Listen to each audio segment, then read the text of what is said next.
चित्तौड़गढ़ से निकलने वाली वह पुरानी सड़क जो नक्शों में तो अब भी दर्ज थी, लेकिन लोगों की जुबान से कब की मिट चुकी थी। रात के बाद बिल्कुल अलग ही रूप ले लेती थी। दिन में भी उस रास्ते पर चलने वाले कम ही मिलते थे, और जो मिलते भी थे वे बिना रुके बस निकल जाना चाहते थे। दोनों ओर फैला बंजर इलाका, सूखी झाड़ियां, टूटे पत्थर और हवा में हमेशा घुली रहने वाली एक अजीब सी सड़ांध, जैसे मिट्टी के नीचे कोई पुराना रहस्य सड़ता पड़ा हो। उस रात आकाश बिल्कुल साफ था, चांद आधा छिपा हुआ, और हवा में ठंड के साथ एक ऐसा सन्नाटा था जो कानों में नहीं सीधे दिमाग में गूंजता था। राघव अपनी गाड़ी धीरे चला रहा था। सामने की हेडलाइट्स में सड़क के सिवा कुछ नहीं दिख रहा था। मोबाइल में नेटवर्क कब का गायब हो चुका था। उसने कई बार खुद से कहा, चित्तौड़गढ़ से निकलने वाली वह पुरानी सड़क जो नक्शों में तो अब भी दर्ज थी, लेकिन लोगों की जुबान से कब की मिट चुकी थी। रात के बाद बिल्कुल अलग ही रूप ले लेती थी। दिन में भी उस रास्ते पर चलने वाले कम ही मिलते थे, और जो मिलते भी थे वे बिना रुके बस निकल जाना चाहते थे। दोनों ओर फैला बंजर इलाका, सूखी झाड़ियां, टूटे पत्थर और हवा में हमेशा घुली रहने वाली एक था कि इस रास्ते से न जाए, लेकिन समय कम था और यही शॉर्टकट था। पास की सीट पर बैठा उसका दोस्त समीर खिड़की से बाहर झांकते हुए बोला, यार यहां कुछ गलत सा लग रहा है। उसकी आवाज में मजाक नहीं था। राघव ने मुस्कुराने की कोशिश की। तू भी ना हर वीरान जगह को भूतिया बना देता है। लेकिन सच यह था कि उसके अपने हाथ स्टीयरिंग पर हल्के हल्के कांप रहे थे। कुछ दूर आगे अजीब सी सड़ांध, जैसे मिट्टी के नीचे कोई पुराना रहस्य सड़ता पड़ा हो। उस रात आकाश बिल्कुल साफ था, चांद आधा छिपा हुआ, और हवा में ठंड के साथ एक ऐसा सन्नाटा था जो कानों में नहीं सीधे दिमाग में गूंजता था। राघव अपनी गाड़ी धीरे चला रहा था। सामने की हेडलाइट्स में सड़क के सिवा कुछ नहीं दिख रहा था। मोबाइल में नेटवर्क कब का गायब हो चुका था। उसने कई बार खुद से कहा था कि इस रास्ते से न जाए, लेकिन समय कम था और यही शॉर्टकट था। पास की सीट पर बैठा उसका दोस्त समीर खिड़की से बाहर झांकते हुए बोला, यार यहां कुछ गलत सा लग रहा है। उसकी आवाज में मजाक नहीं था। राघव ने मुस्कुराने की कोशिश की। तू भी ना हर वीरान जगह को भूतिया बना देता है। लेकिन सच यह था कि उसके अपने हाथ स्टीयरिंग पर हल्के हल्के कांप रहे थे। कुछ दूर आगे हेडलाइट्स की रोशनी में एक ढांचा उभरा। पहले तो लगा कोई टूटी हुई इमारत है, लेकिन जैसे जैसे गाड़ी पास आई एक पुराना सा बोर्ड दिखाई दिया, लोहे का, जंग खाया हुआ, जिस पर धुंधले अक्षरों में लिखा था भोजनालय। न कोई नाम, न कोई और जानकारी, बस वह एक शब्द। उसके नीचे किसी ने लाल रंग से कुछ लिखा था जो अब बहकर अजीब सी लकीरों में बदल चुका था, जैसे सूखे खून के निशान। अरे यहां ढाबा? समीर ने हैरानी से कहा। इतनी सुनसान जगह पर? राघव ने गाड़ी धीमी कर दी। पेट में हल्की ऐंठन हो रही थी। कई घंटों से कुछ खाया नहीं था। शायद पुराने ट्रक वालों के लिए होगा, उसने खुद को तसल्ली देते हुए कहा। ढाबा सड़क से थोड़ा अंदर था। चारों तरफ बिखरे पत्थर, सूखी घास और पीछे एक काला सा टीला जो रात में किसी सोई हुई आकृति जैसा लग रहा था। गाड़ी रुकते ही सन्नाटा और गहरा हो गया। इंजन बंद होते ही ऐसा लगा जैसे सारी आवाजें अचानक निगल ली गई हों। दूर कहीं कोई जानवर नहीं, कोई कीड़ा नहीं, बस हवा की एक धीमी सरसराहट। ढाबे के अंदर से पीली रोशनी छनकर बाहर आ रही थी। राघव और समीर एक दूसरे को देखे बिना दरवाजा खोलकर बाहर निकले। अंदर कदम रखते ही अजीब सी गंध ने उनका स्वागत किया, मसालों और पुराने तेल की, लेकिन उसके नीचे कुछ और भी था, लोहे जैसा, भारी और कड़वा। ढाबा बहुत बड़ा नहीं था। 4 लकड़ी की मेजें, जिनमें से 2 टूटी हुई थीं। दीवारों पर पुराने कैलेंडर, जिनके पन्ने सालों से नहीं बदले गए थे। एक कोने में मिट्टी का चूल्हा और उसके पास खड़ी एक औरत। वह औरत पहली नजर में सामान्य लगी। उम्र का अंदाजा लगाना मुश्किल था। लंबे खुले बाल जो जरूरत से ज्यादा काले लग रहे थे, आंखें बड़ी और चमकदार जैसे रोशनी को पी जाती हों। उसकी साड़ी गहरे लाल रंग की थी, लेकिन इतनी फीकी कि रंग और अंधेरा आपस में घुल गए हों। उसने दोनों को देखते ही हल्की मुस्कान दी। आइए, बहुत देर से कोई आया है। उसकी आवाज नरम थी, लेकिन उसमें एक अजीब सी खनक थी, जैसे कांच के पीछे से आ रही हो। राघव ने कुर्सी खींचते हुए पूछा, खाना मिलेगा? औरत की मुस्कान जरा और चौड़ी हो गई। यहां जो आता है उसे भूखा नहीं जाने देते, समीर ने फुसफुसाकर कहा। यार, कुछ ठीक नहीं लग रहा, लेकिन भूख और थकान ने उनकी समझ को दबा दिया। खाना जल्दी आ गया। दाल, रोटी और सब्जी। दिखने में साधारण, लेकिन खुशबू ऐसी कि पेट अपने आप मरोड़ खाने लगा। पहला निवाला मुंह में रखते ही राघव को लगा जैसे जुबान पर कुछ अजीब सा फैला हो। स्वाद अच्छा था, बहुत अच्छा, लेकिन उसके साथ एक ठंडक, जैसे मुंह में बर्फ पिघल रही हो।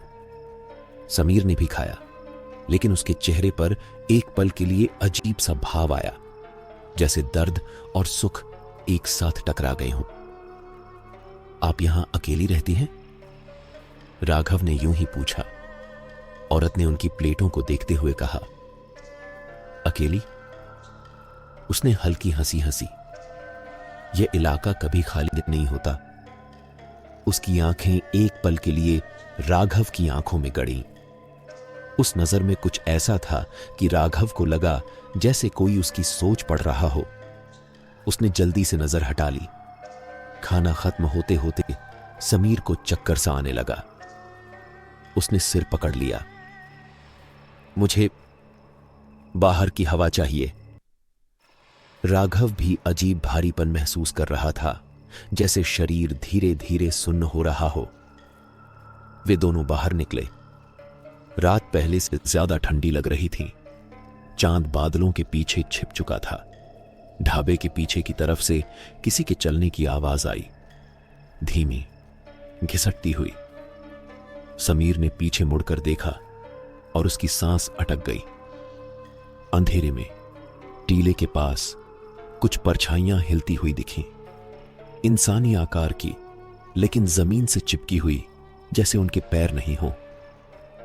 राघव, उसकी आवाज कांप रही थी। राघव ने भी देखा और उसका दिल जोर से धड़कने लगा। तभी ढाबे की औरत बाहर आई। अब उसकी चाल में कुछ बदला हुआ था। उसकी गर्दन हल्की सी तिरछी थी और आंखों की चमक अब रोशनी में नहीं, बल्कि अंधेरे में ज्यादा दिख रही थी। आपको नींद आ रही है, उसने कहा, जैसे कोई तथ्य बता रही हो। यहां रात में बाहर नहीं रुकना चाहिए। राघव को लगा जैसे उसका शरीर उसकी बात मानने को मजबूर हो रहा हो। पलकें भारी होने लगीं। उसने खुद को झकझोरते हुए कहा, हम जा रहे हैं। औरत ने सिर झुकाया। जो यहां एक बार खा लेता है, वह पूरी तरह नहीं जा पाता। अचानक समीर जमीन पर गिर पड़ा। उसकी आंखें खुली थीं, लेकिन वह हिल नहीं पा रहा था। राघव घबराकर उसके पास झुका, लेकिन उसके हाथ पैर जैसे जवाब दे चुके थे। उस पल उसे एहसास हुआ कि खाने का स्वाद, वह ठंडक, वह जहर नहीं था, बल्कि कुछ और था। कुछ जो शरीर को नहीं, आत्मा को जकड़ ले। ढाबे की औरत अब उनके बहुत पास थी। उसकी साड़ी हवा में हिल रही थी, लेकिन हवा चल नहीं रही थी। उसकी मुस्कान अब डरावनी हो चुकी थी। होंठों के कोने लाल थे, जैसे अभी अभी किसी ने रंग लगाया हो। मेरा नाम लोग भूल चुके हैं, उसने धीरे से कहा।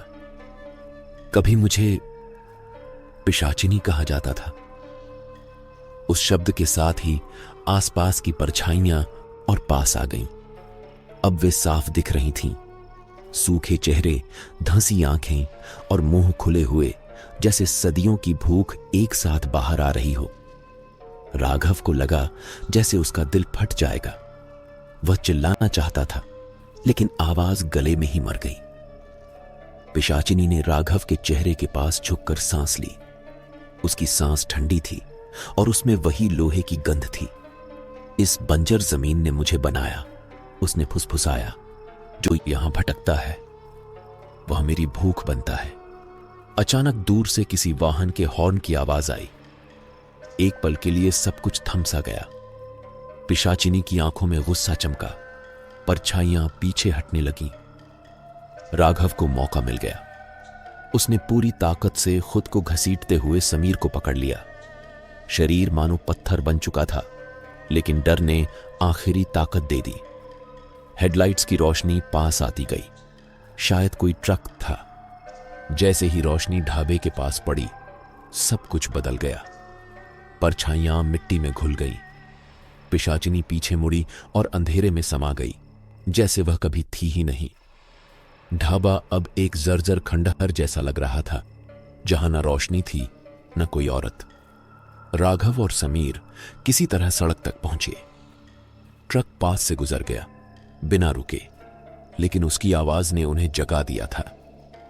कुछ देर बाद वे दोनों गाड़ी में थे, हांफते हुए, पसीने से लथपथ। इंजन स्टार्ट हुआ और गाड़ी उस जगह से दूर भागने लगी। पीछे मुड़कर देखने पर वहां कुछ नहीं था, न ढाबा न बोर्ड, बस बंजर जमीन और सन्नाटा।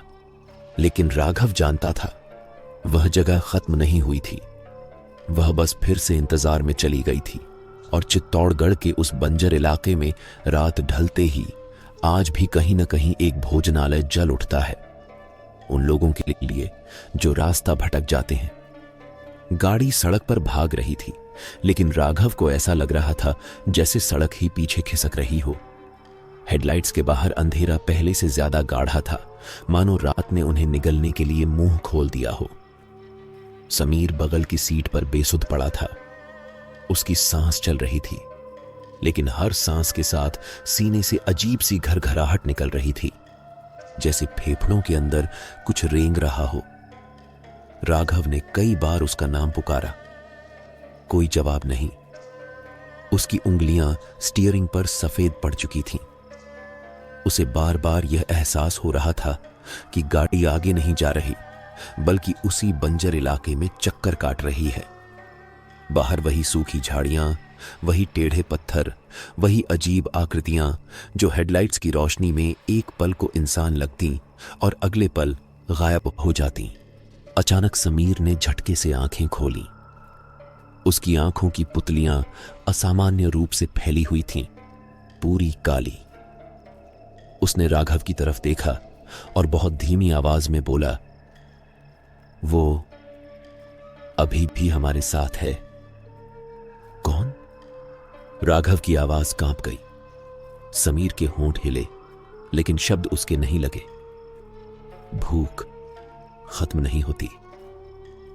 अगले ही पल उसकी गर्दन एक अजीब कोण पर मुड़ गई, जैसे किसी ने पीछे से पकड़कर झटका दिया हो। राघव ने ब्रेक मारा। गाड़ी चरमराकर रुकी। सड़क पर कोई नहीं था। सन्नाटा इतना गहरा कि अपने दिल की धड़कन कानों में हथौड़े की तरह बज रही थी। राघव गाड़ी से उतरा, समीर को संभालने की कोशिश की। तभी उसे एहसास हुआ, हवा में वही गंध थी, लोहे और सड़े मांस की। वही गंध जो ढाबे के अंदर थी। उसका पेट मरोड़ खाने लगा। उसने पीछे देखा। सड़क के उस पार, जहां कुछ देर पहले कुछ भी नहीं था, अब एक मध्यम पीली रोशनी जल रही थी। वही भोजनालय, वही जंग लगा बोर्ड, जैसे उन्होंने कभी वहां से निकला ही ना हो। नहीं, यह संभव नहीं है, राघव बुदबुदाया, लेकिन उसके पैरों ने उसकी बात नहीं मानी। शरीर जैसे किसी और के इशारे पर चलने लगा। समीर खुद ब खुद गाड़ी से उतरा और लड़खड़ाते हुए उसी रोशनी की तरफ बढ़ने लगा। भोजनालय का दरवाजा अपने आप खुल गया। अंदर वही औरत खड़ी थी, लेकिन अब वह औरत नहीं लग रही थी। उसका चेहरा लंबा हो गया था, त्वचा खिंची हुई जैसे हड्डियों पर जबरन चढ़ा दी गई हो। आंखों के नीचे गहरे काले गड्ढे थे और होंठों पर जमा लालपन अब सूखा नहीं था, वह ताजा था। तुम लौट आए, उसने कहा। उसकी आवाज अब नरम नहीं थी, वह सीधे दिमाग के अंदर गूंज रही थी। राघव ने पीछे हटने की कोशिश की, लेकिन दरवाजा बंद हो चुका था। लकड़ी नहीं, जैसे किसी ठोस साए ने रास्ता रोक लिया हो। अंदर की दीवारें अब पहले जैसी नहीं थीं। कैलेंडरों की जगह दीवारों पर कुछ उकेरा हुआ था। नाखूनों से खरोंचे गए निशान, नाम, तारीखें और चेहरों की आकृतियां। सैकड़ों नहीं, हजारों। हर चेहरा दर्द में था। समीर अचानक सीधा खड़ा हो गया। उसकी रीढ़ अजीब तरह से उभरी हुई थी। उसने पिशाचिनी की तरफ देखा और बोला, मुझे भूख लगी है। राघव का दिल बैठ गया। समीर, ये तू नहीं है। पिशाचिनी हंसी। वह हंसी इंसानी नहीं थी। उसमें कई आवाजें मिली हुई थीं, बूढ़ों की, बच्चों की और उन लोगों की जो मरते वक्त चीखे होंगे। जो यहां खाता है, उसने कहा, वह मेरा हो जाता है। शरीर बच भी जाए, आत्मा नहीं। फर्श हिलने लगी। मिट्टी के नीचे से कुछ ऊपर आ रहा था। एक एक करके जमीन फटने लगी और उनमें से हाथ निकले। सूखे, काले, हड्डियों से चिपकी चमड़ी वाले हाथ। वे फर्श को खरोंचते हुए बाहर आ रहे थे। जल्द ही पूरे शरीर निकल आए। वही परछाइयां अब साफ, पूरी तरह सामने। राघव की चीख आखिरकार निकल गई। वह पीछे की दीवार से लग गया। उसका दिमाग काम करना बंद कर चुका था। पिशाचिनी उसकी तरफ बढ़ी। हर कदम पर उसकी परछाई दीवारों पर अजीब आकार ले रही थी। कभी वह बहुत लंबी, कभी 4 पैरों वाली, कभी बिना सिर की। तू अलग है, उसने राघव के चेहरे के पास झुककर कहा। तेरे अंदर डर है और यादें, मुझे वही चाहिए। उसने अपनी उंगली राघव के सीने पर रखी। जहां उंगली लगी वहां जलन हुई, जैसे चमड़ी के नीचे आग लग गई हो। राघव को अपनी मां की आवाज सुनाई दी, अपने बचपन की तस्वीरें, हर वो याद जो उसने कभी दबा दी थी, सब एक साथ उभर आए। रुको, राघव चिल्लाया। उसी पल समीर ने अचानक सिर पकड़ लिया। वह दर्द से कराहने लगा। नहीं, मुझे छोड़ दो। पिशाचिनी ने उसकी तरफ देखा और पहली बार उसके चेहरे पर झुंझलाहट दिखी। तू अभी पूरा नहीं टूटा, उसने कहा। समीर घुटनों पर गिर पड़ा। उसके मुंह से काला सा तरल बहने लगा। उसने राघव की तरफ देखा। उसकी आंखों में एक पल के लिए वही पुराना समीर था। भाग जा, उसने फुसफुसाया। राघव को जैसे झटका लगा। उसने पूरी ताकत से पीछे की दीवार पर धक्का मारा। दीवार ठोस नहीं थी, वह टूट गई। ठंडी हवा अंदर घुसी। बाहर वही बंजर इलाका था। पीछे से पिशाचिनी की चीख गूंजी, गुस्से से भरी, भूख से भरी। परछाइयां रेंगती हुई उसकी तरफ आईं, लेकिन राघव भाग चुका था। उसके कानों में आवाजें थीं, हंसी, रोना, फुसफुसाहटें। वह कब तक भागता रहा, उसे पता नहीं। जब होश आया तो सुबह हो चुकी थी। वह सड़क किनारे पड़ा था। आसपास कुछ गांव वाले खड़े थे। यह रात को इस तरफ कैसे आ गया? किसी ने कहा। अकेला है? राघव ने हकलाते हुए पूछा। मेरा दोस्त समीर। लोगों ने एक दूसरे को देखा।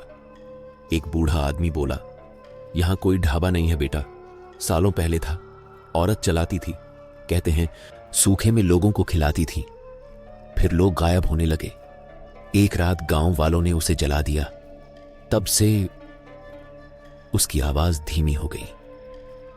तब से जो रास्ता भटकता है वही उसका खाना बनता है। राघव ने पीछे देखा। वहां कुछ नहीं था, लेकिन उसकी हथेली पर जहां पिशाचिनी ने छुआ था, आज भी एक ठंडा निशान था। और रात होते ही वह निशान जलने लगता है। और उसे पता है वह कहानी अभी खत्म नहीं हुई है। सुबह की रोशनी फैल चुकी थी, लेकिन राघव को ऐसा लग रहा था जैसे रात ने उसका पीछा नहीं छोड़ा। गांव वाले उसे पास के प्राथमिक स्वास्थ्य केंद्र ले गए। सफेद दीवारें, दवाइयों की गंध और लोगों की आवाजें, सब कुछ सामान्य था। फिर भी उसके भीतर कुछ लगातार फुसफुसा रहा था कि यह सब झूठ है। डॉक्टर ने उसे पानी पिलाया, सवाल पूछे, लेकिन राघव का ध्यान अपनी हथेली पर टिक गया। वहां कोई निशान दिखाई नहीं दे रहा था, फिर भी उसे साफ महसूस हो रहा था, ठंडा, सुन्न, जैसे त्वचा के नीचे कोई और चीज सांस ले रही हो। तुम्हारा दोस्त? डॉक्टर ने फिर पूछा। राघव के मुंह से शब्द नहीं निकले, आंखें अपने आप भर आईं। उसे समीर का चेहरा याद आया, वह आखिरी पल जब उसने कहा था भाग जा। कोई नहीं मिला। डॉक्टर ने धीरे से कहा, तुम अकेले थे? अकेले। वह शब्द राघव के दिमाग में हथौड़े की तरह बजा, लेकिन वह जानता था वह अकेला नहीं है। उसी रात उसे पहली बार सपना आया, या शायद सपना नहीं था। वह फिर उसी भोजनालय में खड़ा था। इस बार दरवाजा खुला था और अंदर कोई रोशनी नहीं थी। फिर भी उसे सब कुछ साफ दिख रहा था। दीवारों पर उकेरे गए चेहरे अब हिल रहे थे, उनकी आंखें खुली हुई थीं। सब उसे देख रहे थे। पीछे से किसी ने उसके कान के पास सांस ली, वही ठंडी सांस। तू मुझे भूला नहीं सकता, आवाज फुसफुसाई, क्योंकि अब मैं तेरे अंदर हूं। राघव चीखते हुए जागा। पूरा शरीर पसीने से भीगा था। कमरे में अंधेरा था, लेकिन उसे साफ दिखाई दिया। कोने में कोई खड़ा था, एक परछाई। वह हिली नहीं। राघव ने लाइट जलाई। कुछ नहीं था, लेकिन फर्श पर गीले पैरों के निशान थे, जो दरवाजे से नहीं, उसकी पलंग के पास से शुरू हो रहे थे। अगले कुछ दिनों में सब बदलने लगा। उसे भूख कम लगने लगी। खाना मुंह में जाते ही अजीब लगने लगा, बेस्वाद, ठंडा। लेकिन रात होते ही पेट में जलन शुरू हो जाती, ऐसी जलन जिसे पानी, दवा, कुछ भी शांत नहीं कर पाता। एक रात उसने फ्रिज खोला और बिना सोचे कच्चा मांस निकाल लिया। मुंह तक ले जाते ही रुक गया। आईने में खुद को देखा। उसकी आंखें वह पहले जैसी नहीं थीं। उसी रात समीर पहली बार आया, या जो बचा था वह। राघव ने उसे सपने में नहीं देखा, वह जाग रहा था। कमरे की लाइट जली हुई थी, दरवाजा बंद था, फिर भी समीर सामने खड़ा था। उसके कपड़े फटे हुए, गर्दन उसी अजीब कोण पर मुड़ी हुई, मुंह से वही काला तरल टपक रहा था। तू भाग गया, समीर बोला। उसकी आवाज में कोई गुस्सा नहीं था, बस खालीपन। वह भूखी है, उसने कहा, और तू अधूरा है। राघव पीछे हट गया। तू मर चुका है, समीर हंसा। वह हंसी बिल्कुल पिशाचिनी जैसी थी। यहां कोई पूरा नहीं मरता। कमरे की दीवारें धड़कने लगीं, जैसे किसी का दिल हो। छत से मिट्टी झरने लगी। राघव को लगा जैसे जमीन फिर से खुल रही है। उसी पल समीर का चेहरा बदलने लगा, चमड़ी सिकुड़ने लगी, आंखें और बड़ी हो गईं। वह तुझे वापस बुला रही है, उसने कहा। अगली सुबह राघव चित्तौड़गढ़ की उसी सड़क पर खड़ा था। उसे याद नहीं कि वह घर से कैसे निकला। पैर अपने आप चल रहे थे। हर कदम के साथ हथेली का निशान ठंडा होता जा रहा था। हवा भारी थी, वही सड़ांध, और फिर वही पीली रोशनी। भोजनालय अब पहले से बड़ा था, जैसे उसने आसपास की जमीन निगल ली हो। अंदर से आवाजें आ रही थीं, बर्तनों की, लोगों की, हंसी की, जिंदा लोगों की। अंदर कदम रखते ही राघव समझ गया, यह जगह समय नहीं मानती। वहां चेहरे थे जो दशकों पुराने लगते थे, और कुछ बिल्कुल नए। सब खा रहे थे, सब चुप थे, आंखें खाली। काउंटर के पीछे पिशाचिनी खड़ी थी। अब उसने इंसानी रूप छोड़ दिया था। उसका शरीर लंबा, हड्डियां उभरी हुई और बाल जमीन तक घिसट रहे थे, लेकिन मुस्कान वही थी। तू लौट आया, उसने कहा। मुझे छोड़ दे, राघव बोला। उसकी आवाज अब डर से ज्यादा थकान से भरी थी। पिशाचिनी ने सिर झुकाया। मैं छोड़ती नहीं, मैं बदलती हूं। उसने राघव की हथेली पकड़ी। ठंडक अब दर्द बन गई। राघव को लगा जैसे उसकी नसों में कुछ रेंग रहा है। उसके सामने दृश्य बदलने लगे। लोग भटकते हुए, खाना खाते हुए, गायब होते हुए। हर चेहरे में अब उसे खुद का अक्स दिख रहा था।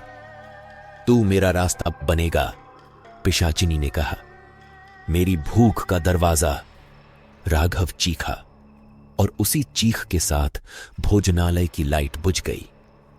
आज भी चित्तौड़गढ़ के उस बंजर इलाके में कुछ लोग कहते हैं कि रात को सड़क पर एक आदमी दिखता है, थका हुआ, मदद मांगता हुआ। वह आपको एक भोजनालय तक ले जाता है और अगर आपने वहां कुछ खा लिया तो अगली रात वह आदमी आपकी जगह खड़ा होगा। राघव को नहीं पता था कि वह कब तक अंधेरे में पड़ा रहा। जब आंख खुली तो उसकी पलकें भारी थीं, जैसे किसी ने उन पर पत्थर रख दिए हों। हवा में नमी थी, सड़ांध नहीं, बल्कि उससे भी पुरानी कोई गंध, जैसे मिट्टी में दबी हड्डियां बारिश के बाद खुल जाती हैं। वह उठना चाहता था, लेकिन शरीर ने साथ नहीं दिया। तभी उसे एहसास हुआ कि वह जमीन पर नहीं, किसी लकड़ी की सतह पर लेटा है। लकड़ी ठंडी थी, बहुत ठंडी। धीरे धीरे उसकी नजर ऊपर गई। छत नहीं थी, उसके ऊपर खुला अंधेरा था और उस अंधेरे में कुछ हिल रहा था, जैसे कई आंखें एक साथ छपक रही हों। उसने गला साफ करने की कोशिश की, लेकिन आवाज बाहर नहीं आई। तभी कहीं से बर्तनों के टकराने की आवाज आई, वही जानी पहचानी आवाज, भोजनालय। राघव ने पूरा जोर लगाकर सिर मोड़ा। वह काउंटर के पास लेटा था। उसके चारों तरफ लोग बैठे थे, या जो कभी लोग रहे होंगे। कुछ के चेहरे आधे सड़े थे, कुछ के हाथों में अभी भी रोटी जमी हुई थी। कोई चबा रहा था, कोई बस मुंह चलाने की एक्टिंग कर रहा था। आंखें सबकी एक जैसी थीं, खाली, काली और अंदर तक जाती हुई। जाग गया? आवाज पीछे से आई। राघव की रीढ़ में ठंड दौड़ गई। वह मुड़ा। पिशाचिनी इस बार पूरी तरह बदली हुई थी। उसका शरीर अब किसी एक औरत का नहीं लग रहा था, जैसे कई शरीर एक दूसरे पर चढ़ाकर जोड़ दिए गए हों। पसलियां बाहर निकली हुई, पेट अस्वाभाविक रूप से फैला हुआ और पीठ से कुछ ऐसा उभरा हुआ जैसे अधूरे हाथ। बाल अब बाल नहीं थे, वे किसी गीले काले जीव की तरह हिल रहे थे। तू बहुत देर से भाग रहा था, उसने कहा। उसकी आवाज अब कानों से नहीं, सीधे पेट में गूंज रही थी। राघव ने बोलने की कोशिश की। मुझे छोड़ दो। उसके मुंह से बस हवा निकली।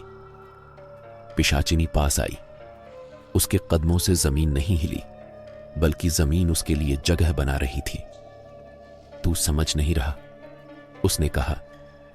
मैं अकेली नहीं हूं, मैं भूख हूं, और भूख कभी मरती नहीं। उसने उंगली उठाई। उंगली नहीं, एक लंबा पतला नाखून जो हवा में खरोंच छोड़ रहा था। जैसे ही उसने राघव की छाती को छुआ, राघव के मुंह से चीख नहीं, बल्कि एक याद निकली। पहली बार डर, पहली बार किसी को मरते देखना, पहली बार अकेलेपन का एहसास। वह सब बाहर बहने लगा। चारों तरफ बैठे लोग अचानक सिर उठाने लगे। उनकी गर्दनें चरमराईं। सबकी नजर राघव पर टिक गई। वे सूंघ रहे थे। नई यादें, किसी ने फुसफुसाया।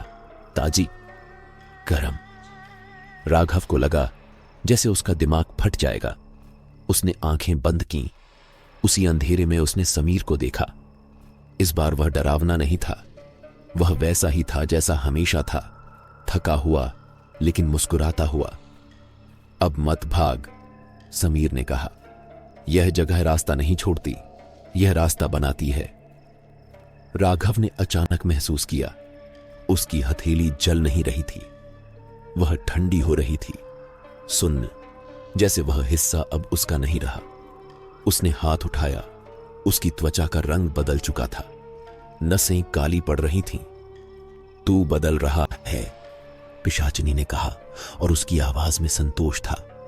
अब तू मुझे बुलाएगा नहीं, तू मुझे लाएगा। अचानक बाहर से तेज आवाज आई। इंजन की, किसी गाड़ी की। भोजनालय की दीवारें कांपने लगीं। कुछ लोग घबरा कर उठे। कोई आ रहा है, नया खाना। राघव की आंखें अपने आप दरवाजे की तरफ गईं। उसे एहसास हुआ वह उठ सकता है। शरीर अब भारी नहीं था, बल्कि हल्का था, बहुत हल्का।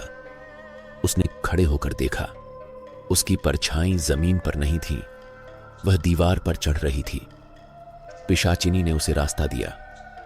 जा, उसने कहा, अब यह तेरा काम है। दरवाजा खुला। बाहर एक परिवार खड़ा था। गाड़ी खराब हो गई थी। बच्चे डरे हुए थे। मां ने उम्मीद से अंदर देखा। यहां खाना मिलेगा? उसने पूछा। राघव ने मुंह खोला। उसकी आवाज निकली, आइए, बहुत देर से कोई आया है। और दूर बंजर जमीन में पिशाचिनी मुस्कुरा रही थी, क्योंकि अब वह अकेली नहीं थी। बच्चे की आंखें सबसे पहले राघव से टकराईं। वह 5 से 6 साल का रहा होगा। गालों पर धूल, आंखों में थकान और भूख।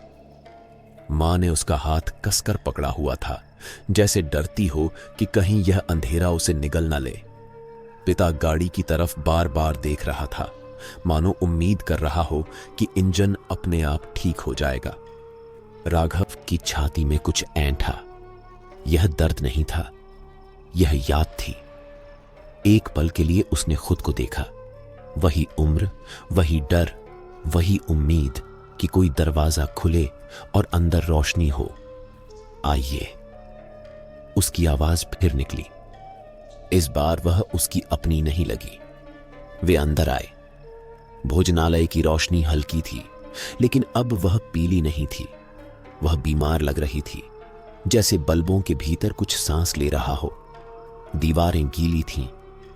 नहीं, पसीने से नहीं, जैसे वे भीतर से रिस रही हों। बेंच पर बैठे चेहरे उठे। नए लोगों को देखकर उनके होंठ हिले, लेकिन कोई आवाज नहीं आई। मां ने इधर उधर देखा। यह जगह। उसकी बात पूरी नहीं हुई। उसकी नजर राघव की आंखों पर टिक गई। आप ठीक हैं? उसने पूछा। राघव ने जवाब नहीं दिया। उसके भीतर कुछ फटने लगा था। पिशाचिनी की आवाज नहीं आई, लेकिन उसकी उपस्थिति हर जगह थी। काउंटर के पीछे, छत की दरारों में, उन लोगों की सांसों में। राघव ने रसोई की तरफ कदम बढ़ाया। हर कदम के साथ जमीन नरम होती जा रही थी, जैसे वह फर्श पर नहीं, किसी पेट के अंदर चल रहा हो। उसने बर्तन उठाया। उसमें खाना नहीं था, उसमें यादें थीं। पहले आदमी की, जिसने यहां शरण ली थी, फिर औरत की, जिसने अपने बच्चे को खिलाने से पहले खुद खाया था, फिर उस ट्रक ड्राइवर की जो हंसता हुआ आया था। सब कुछ उबल रहा था। बच्चे ने प्लेट की तरफ देखा। मां, भूख लगी है। वही शब्द, वही आवाज। राघव का हाथ कांपा। पहली बार उसी पल उसने शीशे में खुद को देखा। वह पूरी तरह बदल चुका था। चेहरा उसका था, लेकिन आंखों में वह थी पिशाचिनी। अगर मैं नहीं करूं, उसने मन में सोचा। शीशे में उसका अक्स मुस्कुराया और होंठ हिले बिना आवाज के। तो तू भी उनके साथ बैठेगा? मां ने बच्चे को कुर्सी पर बिठाया। पिता बाहर चला गया, गाड़ी देखने। राघव प्लेट लेकर आया। बच्चे ने पहला कौर मुंह में डाला। उसकी आंखें फैल गईं, सांस अटक गई। फिर वह मुस्कुराया। मां, यह ठंडा है। उसकी आवाज बदल रही थी। मां घबराकर उठी। क्या हुआ? बच्चे ने सिर उठाया। अब उसकी पुतलियां काली थीं। उसके मुंह के कोने से काला तरल टपक रहा था। भोजनालय में एक साथ आवाज आई, संतोष की आवाज। मां चीखी। पिता अंदर भागा, लेकिन दरवाजा अब दीवार बन चुका था। राघव पीछे हट गया। उसके कानों में सिर्फ एक आवाज थी, अपनी, भाग जा। लेकिन इस बार कोई भाग नहीं रहा था। बच्चा कुर्सी से उतरा। उसके कदम जमीन को छू नहीं रहे थे। वह राघव की तरफ बढ़ा। अब मैं भी भूखा रहूंगा, उसने कहा। पिशाचिनी की हंसी पूरे भोजनालय में फैल गई। दीवारें सिकुड़ने लगीं, छत नीचे आने लगी और राघव समझ गया, यह जगह अब सिर्फ शिकार नहीं करती, यह वंश बनाती है। सुबह जब गांव वाले उस सड़क से गुजरे तो वहां फिर कुछ नहीं था। न ढाबा, न लोग, न गाड़ी। बस सड़क किनारे एक छोटा सा जूता पड़ा था, बच्चे का, और थोड़ी दूर एक आदमी खड़ा था, थका हुआ, डरा हुआ, मदद मांगता हुआ। अगर आप चाहें, अगला हिस्सा सबसे अंतिम स्तर का हॉरर होगा, जहां पिशाचिनी भी डरने लगेगी क्योंकि राघव उससे आगे निकल चुका होगा। राघव ने बच्चे के जूते की तरफ देखा, लेकिन उसे उठाने की हिम्मत नहीं हुई। वह जानता था, अगर उसने उसे छुआ तो उसे वह सब महसूस होगा जो उस बच्चे ने महसूस किया था। ठंडक, भूख और वह झूठी तसल्ली जो भोजनालय देता है। हवा अब स्थिर नहीं थी, वह भारी थी, जैसे किसी के फेफड़ों में भर रही हो। गांव वाले दूर खड़े थे, कोई पास नहीं आया। सबको पता था, इस सड़क पर जो दिखता है वह सच नहीं होता। राघव ने मुंह खोला, मदद चाहिए। आवाज वही थी जो पहले उस औरत की थी, पिशाचिनी की। एक आदमी आगे बढ़ा, शायद नया था, शायद अनजान। उसने राघव की आंखों में देखा और एक पल के लिए रुका। तू ठीक तो है? राघव ने सिर हिलाया। उसी पल उसकी परछाई आदमी के पैरों से लिपट गई। आदमी ने झटका लिया, लेकिन देर हो चुकी थी। उसकी आंखों में वही खालीपन उतर आया। राघव पीछे हटा। उसने महसूस किया, यह अब उसके इशारे से हो रहा है। पिशाचिनी की फुसफुसाहट नहीं थी, कोई आदेश नहीं था। यह उसकी अपनी भूख थी। रात होते ही भोजनालय फिर उगा। इस बार वह जमीन से नहीं निकला, वह राघव के भीतर से निकला। दीवारें उसके डर से बनी थीं, छत उसकी यादों से, और रोशनी उन सब की आत्माओं से जो अब कभी घर नहीं लौटेंगे। पिशाचिनी सामने आई, लेकिन अब वह पीछे थी। उसका चेहरा पहली बार सख्त था। तू संतुलन तोड़ रहा है, उसने कहा। राघव मुस्कुराया। उसकी मुस्कान में अब इंसान नहीं था। तू भूख थी, उसने कहा। मैं आदत हूं। पिशाचिनी ने कदम पीछे खींचा। उसे समझ आ गया था, जिसे उसने रास्ता बनाया था वही अब उसे पीछे छोड़ रहा था। भोजनालय में बैठे लोग अब चुप नहीं थे। वे रो रहे थे, लेकिन उनकी आंखों से आंसू नहीं, मिट्टी गिर रही थी। राघव ने दरवाजा खोला। बाहर शहर की सड़क थी, लाइटें थीं, लोग थे। अब यहां, उसने धीरे से कहा। पीछे बंजर जमीन में पिशाचिनी अकेली खड़ी थी। उसकी भूख अभी भी थी, लेकिन अब उसका रास्ता बंद था, क्योंकि भूख अब चलना सीख चुकी थी। और कहीं किसी शहर में एक नया भोजनालय आज पहली बार जलने वाला था। रात अब समय नहीं रही थी, वह एक हालत बन चुकी थी। शहर सो रहा था, लेकिन राघव जाग रहा था, या शायद जागने जैसा कुछ भी अब बचा नहीं था। सड़कें रोशन थीं, गाड़ियां चल रही थीं, लोग हंस रहे थे, लेकिन हर रोशनी के नीचे एक साया था जो गलत दिशा में गिर रहा था। वे साये राघव की तरफ खिसक रहे थे, जैसे उन्हें पता हो कि अब उनका ठिकाना बदल चुका है। पहला भोजनालय शहर के बाहरी इलाके में उगा, बिल्कुल शांत, बिल्कुल सामान्य। एक साधारण सा बोर्ड भोजनालय, न कोई नाम, न कोई इतिहास। अंदर पहली बार जो लोग आए, उन्होंने कुछ अजीब महसूस किया, लेकिन भूख ने सवाल दबा दिए। खाना ठंडा था, फिर भी सुकून देता था। एक ऐसा सुकून जो सोच को सुन्न कर देता है। जिसने खाया वह देर तक चुप रहा, जिसने चुप रहना सीखा वह लौटकर फिर आया। राघव काउंटर के पीछे खड़ा था। अब वह किसी को बुलाता नहीं था, लोग खुद आते थे। पिशाचिनी आखिरी बार आई, लेकिन अब वह जगह की मालकिन नहीं थी। उसका शरीर सिकुड़ चुका था, जैसे सदियों की भूख अचानक बेकार हो गई हो। उसकी आंखों में पहली बार डर था। तू यह जगह नहीं है, उसने कहा। राघव ने सिर उठाया। नहीं, उसने शांत स्वर में कहा। यह जगह अब मैं हूं। पिशाचिनी चीखी, लेकिन कोई आवाज बाहर नहीं गई। उसकी चीख दीवारों में समा गई, बर्तनों में घुल गई, खाने का स्वाद बन गई। और फिर वह भूख जो कभी नाम थी, अब सिर्फ एक सामग्री बन गई। भोजनालय फैलने लगा, एक शहर से दूसरे शहर,